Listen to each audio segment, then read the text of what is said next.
আসসালামু আলাইকুম। আপনারা সবাই কেমন আছেন? আশা করি আলহামদুলিল্লাহ ভালো আছেন। আমিও ভালো আছি, সুস্থ আছি।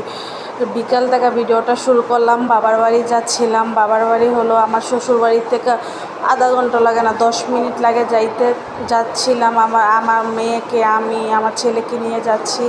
এখানে হলো সুন্দর ভিউ দেখা যাচ্ছিল, অনেক ভাল লাগতেছিল ভিউটা। আর হলো আমার বাবার বাড়ি অনেক সুন্দর সুন্দর ভিউ দেখা যায়। আর অটো দিয়ে গেলে না অনেক ভালো লাগে বাবার বাড়ি। এখানে অনেক দিন পরে বাবার বাড়ি যাচ্ছিলাম, অনেক ভাল লাগতেছিল। 1 বছর পরে মেবি বাবার বাড়ি যাচ্ছি আমি তো সচরাচর যাই না। খালা শ্বশুরি করে দেওয়ারের তো আজকে বাড়িঘর দেখতে আসবে, তাই এজন্য কালকে আসছি রাত্রে, আজকে যাচ্ছিলাম একটু বাবার বাড়ি। একটা ভিডিও তো আপনারা সবাই দেখছেন। এরপরে হলো কি সুন্দর দেখা যাচ্ছে দৃশ্যটা, অনেক ভাল লাগে দৃশ্য। বাবার বাড়ি গিয়ে বেশিক্ষণ বসতেও পারবো না, সন্ধ্যা হয়ে যাচ্ছিল। এখানে হলো আমি যাচ্ছি আর দেখাই ভিডিও করে নিতেছিলাম। দেখেন কি সুন্দর ভিডিও, অনেক ভাল লাগতেছিল জায়গাটা দেখতে। আর অনেক এরপরে একটু হাঁটতেছিলাম, রিক্সার থেকে নেমে একটু হাইটে সামনে যাচ্ছিলাম, অনেকই ভাল লাগতেছিল। আমার সাথে আবার আমার একটা ননদ যাচ্ছে, দুইটা ননদ যাচ্ছে আর একটা দেওর যাচ্ছে, ছোটো ছোটো দেওর। তো এখানে হলো আবার একটু হাইটে আবার রিক্সায় উঠলাম। রিক্সায় উঠে তারপরে হলো যাইতে হয়।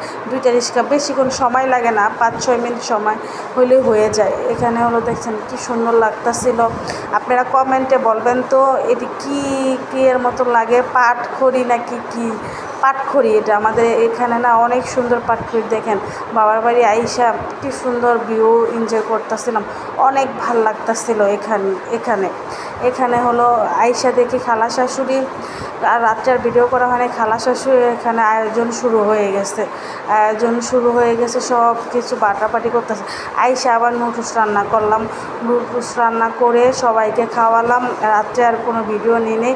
সকালবেলা রুমটা গুছাচ্ছিলাম। মেহমান যত আইসা পড়বো 12টার দিকে রুম তো গুছানো লাগবে, এই জন্য রুমটা গুছিয়েতেছিলাম।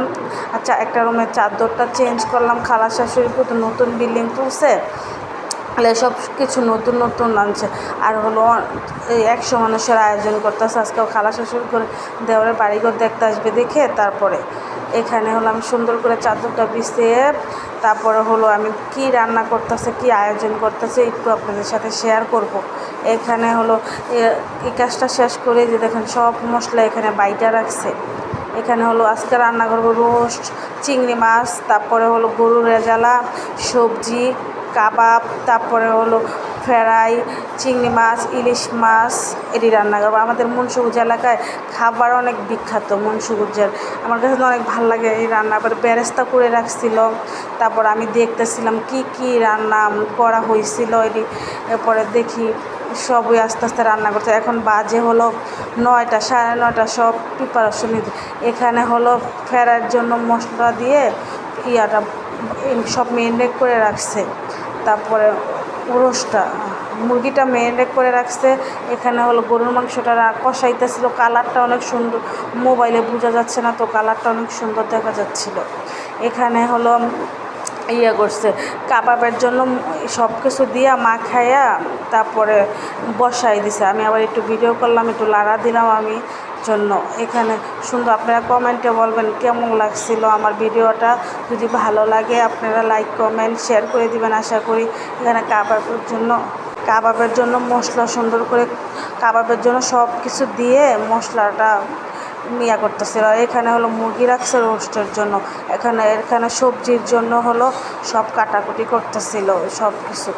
এখানে সুন্দরই লাগতেছে, অনেক ভাল লাগতেছিল সব কিছু দেখতে, এনজয় করতেছি অনেক সুন্দর করে।